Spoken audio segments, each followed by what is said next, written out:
Maldita reencarnação. Capítulo 64. O deserto. 6. Do que diabos esse pirralho está falando agora? Os xamãs de areia se entreolharam perplexos enquanto o grito de Eugênio ecoava no ar. Ladrões. Estritamente falando, Eugênio Leonhardt foi quem invadiu seu território por sua própria vontade. Isso significava que aquele que deveria ser chamado de ladrão era esse garotinho destemido e mal educado. Milord. Laman disse ao ouvir o grito de Eugênio. Assim como ele estava suspirando de alívio, seu corpo de repente tremeu. Ele se lembrou do que os xamãs de areia haviam dito antes. Ele não era agora um refém. Laman não queria ser uma corrente no tornozelo de Eugênio, puxando para baixo. Como tal, ele tentou puxar seus membros para fora das restrições que os mantinham no lugar, mas os xamãs de areia não eram cegos. Não faça nenhuma tolice. Veio o aviso. Brum, brum. A areia do chão envolveu completamente o corpo de Laman. Tendo deixado sua ameaça clara para Laman, os xamãs de areia trocaram olhares entre si. O que deveríamos fazer? Não podemos deixá-lo chegar aqui.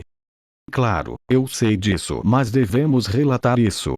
A pergunta foi feita com cautela, a voz do orador carregada de um medo insaciável. Os outros xamãs hesitaram, sem saber o que dizer. Nós podemos lidar com isso nós mesmos. Alguém finalmente decidiu depois de um silêncio desconfortável, e os outros xamãs assentiram em aprovação. Eles não queriam ter que enviar um relatório sobre esse problema ao seu superior.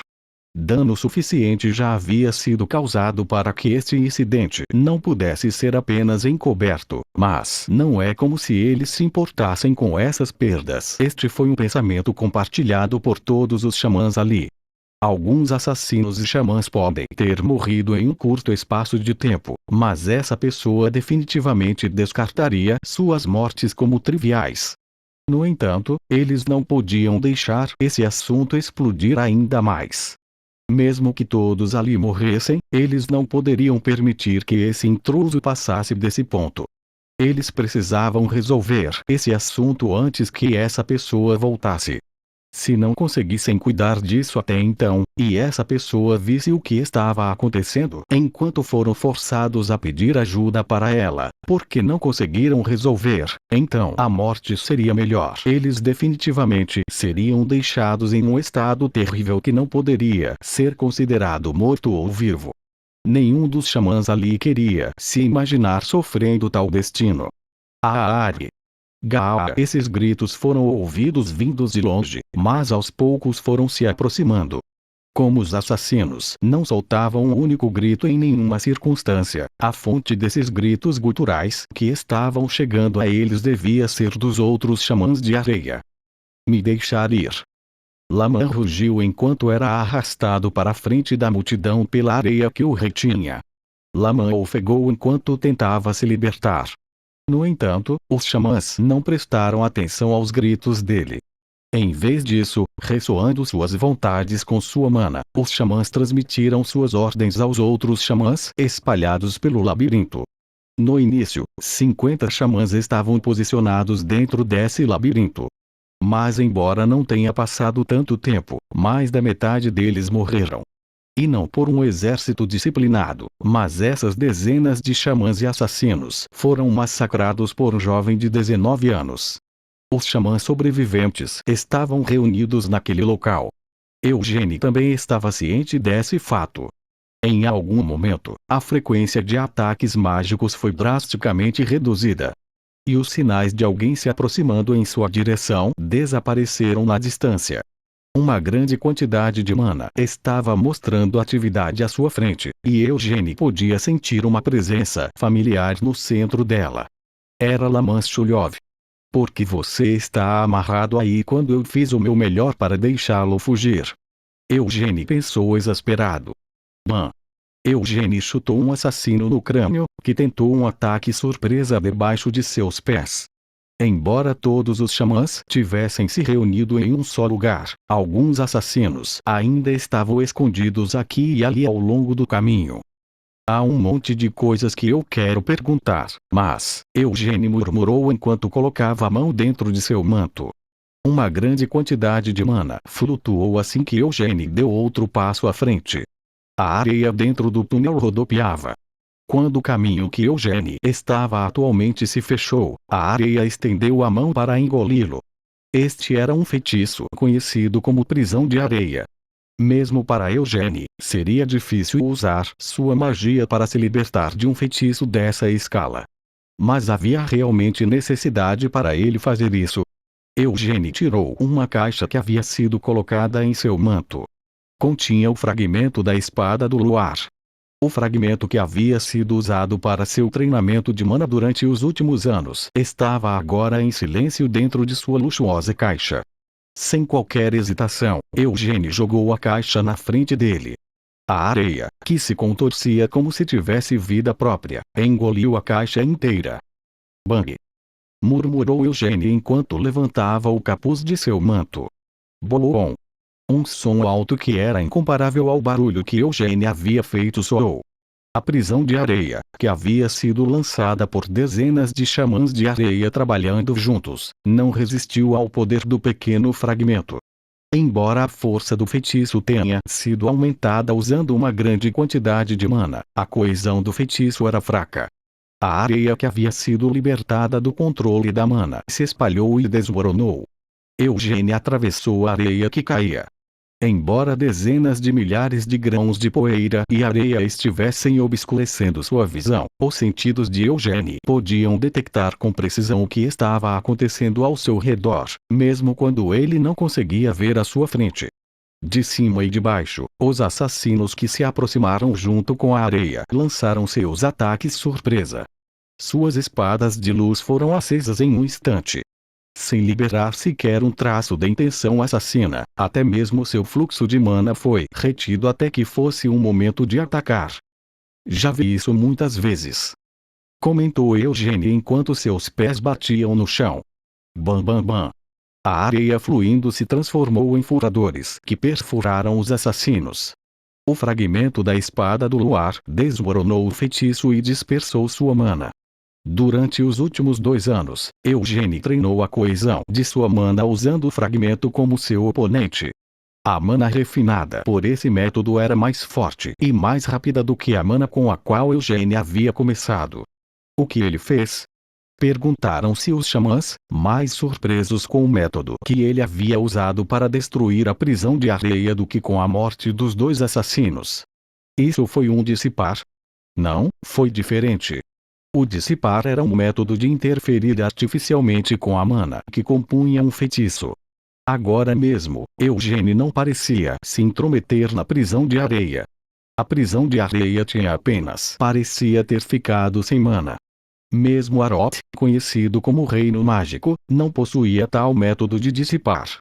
Poderia ser um trunfo do clã Lionheart. Um dos xamãs lembrou aos outros. Ele está vindo. Eles não podiam se dar ao luxo de continuar em pânico. Os xamãs lamberam os lábios e começaram a entoar um feitiço com as mãos entrelaçadas na frente do peito para fazer o selo. Milord! Laman soltou um grito de onde estava preso na areia bem na frente do grupo. N não venha aqui. Fuja! Eugênio bufou. Quem você pensa que é para me dizer o que fazer? Laman ignorou a pergunta de Eugênio. Não há necessidade de se arriscar para me salvar. Porque eu estaria aqui para salvá-lo. Parece que está com o estranho mal-entendido. Eugênio murmurou enquanto pegava o fragmento da espada do luar que havia caído no chão.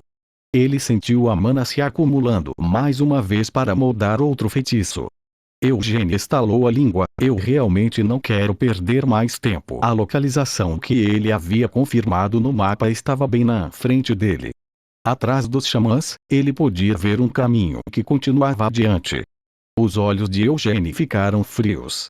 Ele examinou o fragmento da espada do luar que estava segurando na mão. HM. Eugênio cantarolou para si mesmo. Groan.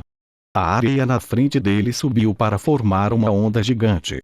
O chão sob os pés de Eugênio foi puxado para frente como a água sendo puxada em direção a uma onda. Eugênio seguiu o caminho da resistência mínima e avançou seguindo o fluxo da areia. Os corpos que primeiro foram arrastados pela areia foram engolidos pela onda e esmagados, tingindo a areia branco-amarelada com um tom carmesim. Eugênio levantou o braço acima da cabeça. Ele inclinou a parte superior do corpo para trás, extraindo força de seu corpo para um arremesso. Quando a onda estava prestes a atingi-lo, Eugênio jogou o fragmento da espada do luar para frente. Desmoronar o feitiço não era seu único propósito por trás desse movimento. Mesmo depois que o fragmento da espada do luar atravessou a onda, ela não perdeu a força de seu arremesso. Cague. O fragmento perfurou a garganta do xamã da areia que estava ao lado de Lamã. O escudo de mana que ele ergueu não resistiu ao poder da espada do luar. Sem sequer verificar os resultados de seu arremesso, Eugênio abaixou seu corpo em um agachamento de corredor. Então ele ativou a fórmula do anel de chamas. Ele já havia iniciado a cadeia de explosões mais cedo, então o corpo de Eugênio foi imediatamente envolvido por uma chama azul. Rolou o ar. Quando Eugênio saiu do chão, a chama azul deixou um rastro de fogo no ar. Avançando, Eugênio instantaneamente saltou no ar, voando sobre as cabeças dos xamãs. Mesmo em pânico, eles tentaram responder. A areia em todas as direções começou a rastejar, juntando-se aos xamãs de areia. Mas eles estavam reagindo ao que viam como seu próximo movimento óbvio, quando na verdade o ataque real viria de cima de suas cabeças, do teto. Eugênio puxou a mão que havia inserido em seu manto. Svish! Um chicote preto se desenrolou no teto e varreu os arredores de Eugênio. Embora ele realmente não gostasse, Eugênio também era bom em usar um chicote. Gurk. O chicote flexível se enrolou no pescoço de um xamã de areia. Quando Eugênio puxou o chicote com força, a cabeça dele foi lançada no ar enquanto o corpo de Eugênio era puxado para o chão. Lamã tentou levantar seu corpo caído, mas imediatamente não teve escolha a não ser deitar-se novamente. O ar estava cheio de gritos e sangue. Uma lâmina de vento cortou tudo acima da altura da cintura, areia e carne. Projéteis de mana teceram entre a multidão. E chamas azuis espalhadas por toda parte. À medida que as tentativas de encantamento dos xamãs de areia foram cortadas em gritos, os feitiços de areia lançados pelos 12 xamãs restantes foram espalhados por uma única rajada de vento. Enquanto Eugênio dançava entre eles, quase parecia um fantasma. Sempre que estava prestes a ser pego por um feitiço, escapava com um teleporte. Então acendia seu manto para engolir o feitiço e cuspir-lo de volta em uma direção completamente diferente. As armas de Eugênio estavam mudando constantemente, e quando se concentravam em se defender contra suas armas, Eugênio usava sua magia, e também não hesitava em balançar os punhos ou as pernas. Lamã nem sabia que era possível lutar assim. Quando até mesmo um guerreiro como Lamã se sentia surpreso, não havia como os xamãs reagirem com flexibilidade suficiente para lidar com esses ataques. Os xamãs não puderam deixar de entrar em pânico. Que tipo de feitiços são esses? Eugênio nem sequer usou encantamentos. Ele nem usou nenhuma técnica de conjuração, e o processo pelo qual seus feitiços eram formados foi tão rápido que nem podiam ser vistos. Os feitiços eram lançados instantaneamente. Não apenas por conta própria, mas em grupos ou consecutivamente. O poder dos feitiços lançados dessa maneira também era absurdo. Com quantos círculos eles eram lançados? Era impossível dizer. Os círculos dos feitiços conjurados não eram tão altos, mas seu poder e velocidade estavam muito além da compreensão dos xamãs. Até o final, os xamãs não conseguiram compreender o enigma chamado Eugênio. Depois de um curto período de tempo, o sangue parou de jorrar por toda parte e também não houve mais gritos. No entanto, havia um cheiro de urina no ar. O que vocês estavam fazendo aqui? Eugênio interrogou o sobrevivente. Das dezenas de xamãs que começaram essa luta, apenas um ficou vivo. Seus dentes batiam de medo quando olhava para Eugênio. A situação estava muito além da compreensão do sobrevivente. A inegável realidade do que havia acontecido encheu de medo. O xamã estremeceu enquanto apertava as coxas que estavam úmidas de urina. Ele gaguejou. Vê você. O que diabos é você? Perguntei o que estavam fazendo aqui. Eugênie repetiu como uma carranca e acenou com a mão. Skeuch. Uma adaga lançada rapidamente estava agora alojada na coxa do xamã de areia. Ele gemeu. A força militar aqui é pequena demais para ser uma guarnição colocada pelo sultão. Então, o que você estava fazendo aqui sem ordens do sultão? Eugênio questionou. O xamã da areia tentou fingir ignorância. E espera, do que diabos está falando? Realmente não quero me incomodar em interrogar alguém como você. Então ouça. Você vai morrer ou vai me dizer o que eu quero saber? Eugênio ameaçou. O que está acontecendo aqui? Não está sob o comando do sultão. O xamã acabou admitindo. Então de quem é?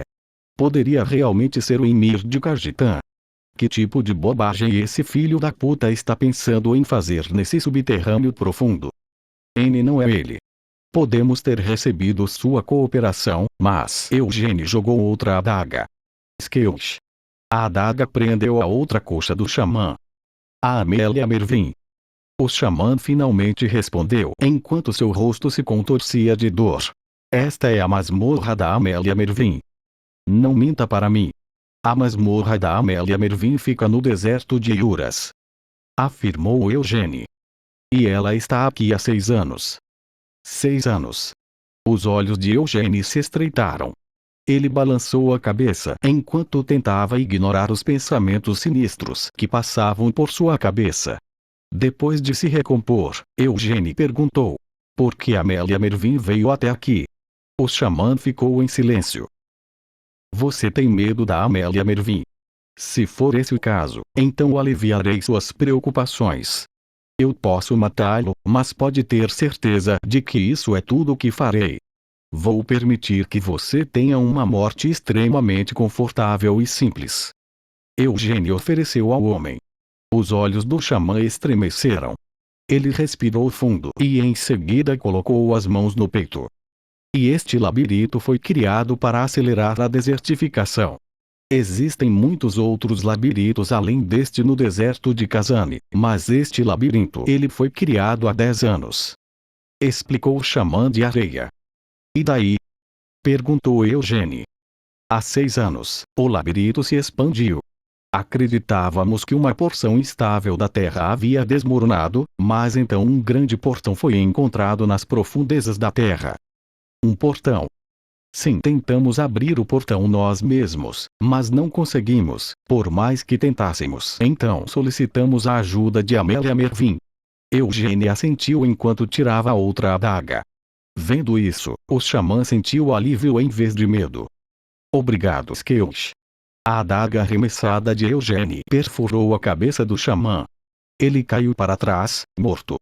Como Eugênie havia dito antes, havia dado ao xamã uma morte indolor. Isso era o que ele desejava. Agora que as coisas aconteceram dessa forma, a raiva de Amélia Mervin era inevitável. Aquela maga negra cruel não apenas matava seus inimigos, ela os escravizava. Era melhor apenas morrer confortavelmente do que viver como um morto-vivo, nem morto nem vivo, desejando a morte pelo resto de sua existência. Eugênio murmurou para si mesmo. Não é à toa. Achei que a força militar colocada aqui era um pouco fraca demais. Entre todos os magos negros que assinaram um contrato com o Rei Demônio do Encarceramento, Amélia Mervin era uma existência especial. Tanto Balzaclo de Bet, o mestre da Torre Mágica Negra de Arot, quanto o Conde Edmond Kudret de Amut, tornaram-se magos negros ao assinar um contrato com o Rei Demônio. No entanto, Amélia Mervin já havia feito um nome para si mesma como uma poderosa maga negra antes mesmo de assinar um contrato com um povo demônio ou um rei demônio. Aqueles que o fizeram foram incapazes de reivindicar grandes benefícios ao assinar contratos com o povo demônio. Claro, Amélia Mervin realmente concedeu sua liberdade ao rei demônio do encarceramento. Ainda assim, era um fato claro que ela desfrutava de uma liberdade muito maior do que outros magos negros. Se houver um mago negro desse nível aqui, não há necessidade de guarnecer este labirinto com tropas. A razão para xamãs e assassinos ainda estarem ali? Eles estavam ali para agir como os zeladores de Amélia Mervyn e punir qualquer viajante que se aproximasse. Pelo que o xamã morto havia dito, a masmorra real de Amélia Mervyn ainda estava no deserto de Ashur, Milord. Laman falou com a voz trêmula. Precisamos sair daqui. Se este lugar realmente pertence a Amélia Mervyn, a masmorra do Espinho Negro, quando já chegamos até aqui? Eugênie bufou e começou a andar para frente. Felizmente, Amélia Mervyn não está aqui hoje. Não podemos simplesmente voltar agora. Laman implorou. E se formos embora? Você realmente acredita que Amélia Mervyn não vai nos perseguir? Ela provavelmente vai fazer isso de qualquer maneira. Embora eu não a conheça, é o que eu faria na situação dela. Definitivamente gostaria de caçar a pessoa que invadiu minha vila e causou tanta bagunça. Raciocinou Eugênie. Laman não conseguia pensar em nenhum argumento. Isso significa que ficamos em uma situação ruim, não importa o que façamos. Eugênie não estava confiante sobre os resultados de um conflito contra Amélia Mervyn. Se possível, ele queria evitá-la. No entanto, agora parecia inevitável. Se fosse esse o caso, poderiam confirmar que eles estavam ali antes de tentar escapar. Ou pelo menos foi o que Eugênie decidiu. Sem olhar para Laman, Eugênie passou pelos cadáveres. Quando Laman o seguiu, Eugênie perguntou: por que está me seguindo em vez de fugir? Então não sabemos o que pode acontecer a partir de agora. Explicou Laman debilmente. Eugênie lhe perguntou impacientemente. Pode ser, mas eu perguntei por que não está fugindo. Lord Eugênie me concedeu sua graça salvadora 2 vezes agora. Se Amélia Mervyn voltar e tentar matá-lo, senhor, então eu darei minha vida para abrir um caminho para você. Jurou Laman. Você? Para mim? Eugênie virou-se para olhar para Laman em confusão. Com que habilidade? Mesmo sem habilidade, ainda posso ganhar tempo com minha vida. Protestou Laman. Em vez de fazer algo inútil, porque simplesmente não foge. Não posso abandoná-lo, Lorde, e partir sozinho. O que quer dizer com abandonar? Sou eu quem está dizendo para você ir. Com um estalo de sua língua, Eugênie levantou a mão. Então Laman de repente perdeu a consciência. Eugênie não precisava da morte de Laman. Dito isto, ele também não podia simplesmente arrastá-lo junto com ele, então Eugênie apenas o atordoou e o jogou em um canto. Os pensamentos de Eugênie se desviaram de Laman para o que estava por vir, um portão. 6 anos atrás. 6 anos não foi há tanto tempo. Era quando Eugênie tinha 13 anos. Naquela época, durante a cerimônia de continuação da linhagem sanguínea depois que acabou, ele entrou no cofre do tesouro do clã Lyonheart. Lá dentro, descobriu a lembrança de Amel. Eugênie segurou com força o colar que estava usando no pescoço. Este labirinto existe há 10 anos, mas esta parte do labirinto só colapsou há 6 anos. E se a magia que selava seu túmulo desapareceu quando Eugênie pegou este colar? Se foi assim que aquele portão apareceu, havia outro ladrão de túmulos. Desde que reencarnou, esta foi a primeira vez que Eugênie teve um desejo tão frio e claro de matar alguém. Eugênie olhou para o buraco profundo que levava ainda mais fundo na terra. Esta localização atual já estava bastante profunda no subsolo, mas o final do poço à sua frente levava a uma profundidade ainda mais insondável. Eles com certeza enterraram fundo. Eugênie sorriu, então se jogou no buraco.